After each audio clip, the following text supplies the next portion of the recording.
Why does that matter theoretically? The theoretical importance, I think, speaks to how we think of and how we conceptualize neurodivergence. And I think we in the paper, in common with a lot of prior research on neurodivergence, really conceptualize neurodivergence as a specific disability.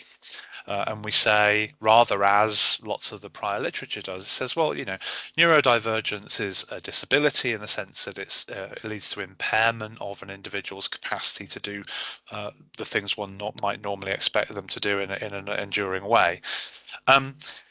That literature focuses very much on accommodations, and there are issues of disclosure and seeking and whose responsibility it is to seek accommodations.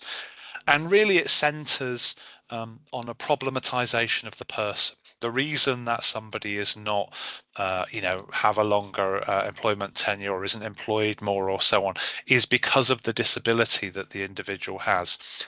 We believe very much in a shift from a problematization of the person to a problematization of the workplace. And we say instead, and we think this is, we'd like to see a move away from conceptualization of neurodivergence as disability towards neurodivergence as an opportunity for workplaces to demonstrate their inclusiveness and to find ways to support people. So we see non-neurodivergence inclusion as a problem of the workplace rather than a problem of the individuals. And I think that's really, we were struck as we did the research of the limitations of thinking of neurodivergence through a disability frame. Mm-hmm.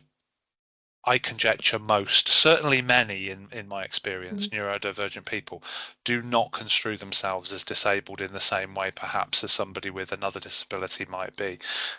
So disability framings are somewhat offensive, I think, to that population, but also they call, rather than asking organizations to create conditions where all employees can be successful and where all employees can thrive, they particularize and problematize individuals for what they can't do rather than for showcasing what they can do. So I think there's something really important in HRM research, but more broadly on research on neurodivergence, to move away from a disability framing and to create new conceptualizations of neurodivergence that look at the opportunities that are inherent in a really diverse group of individuals.